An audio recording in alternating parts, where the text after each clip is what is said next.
A'udzubillahi minasyaitonirrajim. Bismillahirrahmanirrahim. Assalamualaikum warahmatullahi wabarakatuh. Alhamdulillah, alhamdulillah, alhamdulillah, summa alhamdulillah. Kita bertemu lagi pada siri yang ke-7 daripada 10 ayat Ramadan yang dilihat semula, difahami semula dengan keadaan penurunan ayat-ayat ini. Alhamdulillah, kita juga secara khususnya berada pada ayat yang ketiga daripada tema kita berkaitan dengan Islam di dalam pembinaan masyarakat. Alhamdulillah, ayat yang ketiga ini yang kita akan lihat sama-sama pada hari ini berbunyi A'udzubillahi minasyaitonirrajim. Ya ayyuhalladzina amanu innamal musyrikuuna najasun fala yaqrabul masjidal haram ba'da 'amihim hadha. Wa in khiftum 'ailatan fasawfa yughnikumullahu min fadlihi insya innallaha alimun hakim. Baik. Ayat ini bermakna, wahai orang beriman, sesungguhnya orang musyrik itu najis dan janganlah mereka mendekati Masjid Haram selepas tahun ini. Tahun ini disebut sebagai ulama pada tahun 9 Hijrah, ketika mana Abu Bakar radhiyallahu an bersama dengan Ali radhiyallahu an datang ke Mekah untuk melakukan tawaf ataupun haji ketika itu.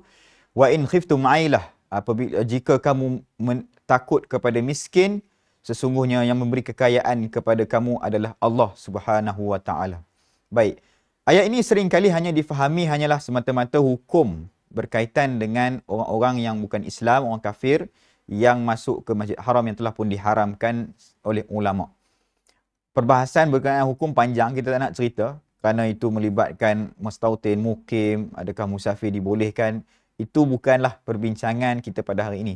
Sama juga kita bukanlah seperti mana disebut dalam tafsir najasun, bukan najasun, maksudnya najas bukan bermakna najis dari sudut fizikal. Di sini bermakna najis dari sudut akidah mereka. Baik, jadi kefahaman-kefahaman ini perlu diseimbangkan dengan tepat. Baik. Jadi daripada ayat ini, Allah Subhanahu Wa Taala turun ketika mana berlaku peristiwa yang kita sebutkan tadi, Abu Bakar radhiyallahu an bersama dengan Ali radhiyallahu anhuma, mereka datang ke Mekah untuk melakukan haji. Kemudian ayat ini turun untuk nak membersihkan tanah haram itu, Masjidil Haram, daripada orang-orang musyrik. Maknanya selama ini mereka lah merupakan antara orang-orang yang datang ke Mekah untuk membuat haji dalam keadaan telanjang. Semua perkara-perkara itu telah pun dibuang oleh Allah Subhanahu Wa Taala. Dan juga mereka ni jugalah selama ini yang memberi kita kata ekonomi, sumber ekonomi ke Mekah. Ibaratnya kalau dalam bahasa hari ini FDI lah, Foreign Direct Investment. Orang yang buka kelang, kita dapat keuntungan macam itulah. Tetapi Allah Subhanahu Wa Taala meletakkan ayat ini dalam keadaan sahabat sangat berat. Kenapa? Kerana terpaksa dihalau mereka-mereka ini, maka sumber ekonomi akan hilang.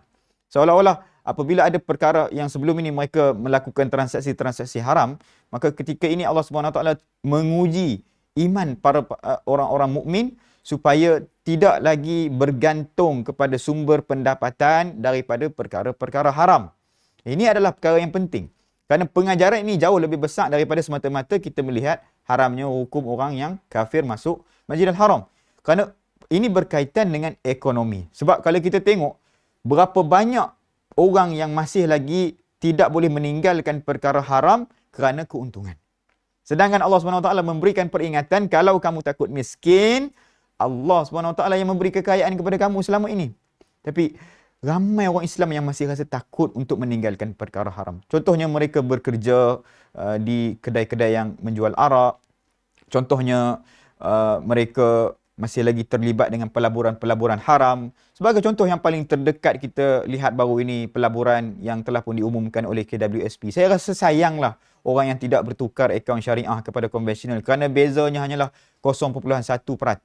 50.4% untuk Islamik dan 5.5% untuk konvensional. Saya rasa 0.1% tu untuk bayar api neraka tu tak padan lah tuan-tuan dan perempuan. Jadi apabila kita melihat perkara-perkara ini, sepatutnya kita menjaga di mana halal dan di mana haramnya sumber-sumber ekonomi yang kita akan bagi kepada bini kita, kita akan bagi makan kepada anak-anak kita.